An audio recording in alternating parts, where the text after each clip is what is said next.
Alors bienvenue dans cette vidéo, on va voir comment harmoniser une mélodie au piano. Donc c'est une question qui revient assez fréquemment et l'idée donc c'est de prendre une petite mélodie à la main droite et de voir finalement quels sont les accords que je vais pouvoir jouer dessus. Et le truc en fait à comprendre c'est que il y a plusieurs possibilités. On peut trouver différentes suites d'accords pour une même mélodie. Tout dépend en fin de compte quelle est la nature que l'on veut appliquer à chaque note. Par exemple, si on prend cette mélodie-là. Donc Do, Ré, Mi, Sol, Fa, Ré, Do. Donc déjà, c'est bien parce qu'on entend un début et une fin, une conclusion. Ce qui permet d'identifier déjà la tonalité. C'est important de savoir un petit peu où on va déjà et d'établir un cadre autour de cette mélodie. Donc déjà, de déterminer quelle est la tonalité. Donc on entend ici un retour à la maison, quelque chose de conclusif. Hein, on s'est baladé, donc on serait allé ici sur le 5e degré, et là on retourne à la maison. Donc on serait, logiquement, on l'entend facilement à l'oreille, mais aussi en analysant vite fait les notes, on serait en tonalité de Do majeur. Donc on pourrait appliquer les accords issus de Do majeur sur cette mélodie. Maintenant, quels accords appliquer? Elle est là la grande question. Eh bien, tout dépend.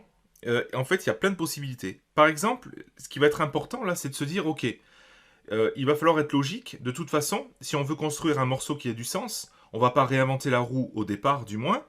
On va tourner autour des cadences, c'est-à-dire des suites et des enchaînements d'accords qui sont types pour coller à notre mélodie. Donc ce qu'on va faire, on va déjà identifier un petit peu les différentes cadences types en musique. Par exemple, 1, 5, 1, 1, 4, 1, 1, 5, 6, 6, 4, 2, 5, ou plutôt 6, 2, 5, 1, par exemple. Alors, on va trouver plusieurs variantes comme ça, et on va pouvoir tourner autour de ces cadences-là et en créer un petit peu des variantes. Donc, si on prend un petit peu cette mélodie, eh bien, il faut se poser la question. Si je pars du Do, là, ici, quelle est la nature de cette note? Est-ce que c'est la fondamentale de mon accord de Do? Ça pourrait. Là, on pourrait faire par exemple Do, Ré, Mi et garder un accord de Do à la main gauche. On aurait la fondamentale, la seconde et la tierce par rapport à mon accord de Do. Ensuite, Sol, Fa. Alors ce Fa, c'est quoi? Est-ce que ça serait la fondamentale d'un accord? Du coup, ça serait la fondamentale de Fa. Et ensuite, pourquoi pas Ré, Do. Donc là, j'ai joué par exemple une cadence plagale en considérant que mon Do, c'est la fondamentale ici. Une petite mélodie, on arrive sur Fa et Ré, note mélodique, et Do. Voilà. Donc là, j'ai fait une compo sur deux accords. Voilà. Mais évidemment, ça ne va pas s'arrêter là.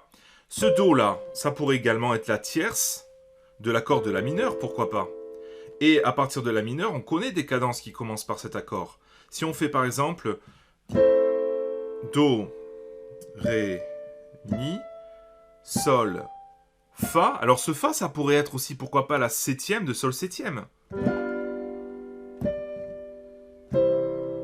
Donc on aurait 6, 5, 1, par exemple.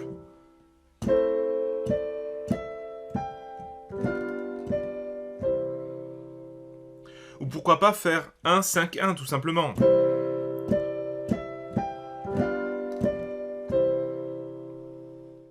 Alors on va essayer une Anatole maintenant, on va faire. Voilà, j'espère que cette vidéo extrait de mes cours a pu vous aider. Donc si vous souhaitez aller plus loin et apprendre l'accompagnement au piano, l'improvisation ou la composition,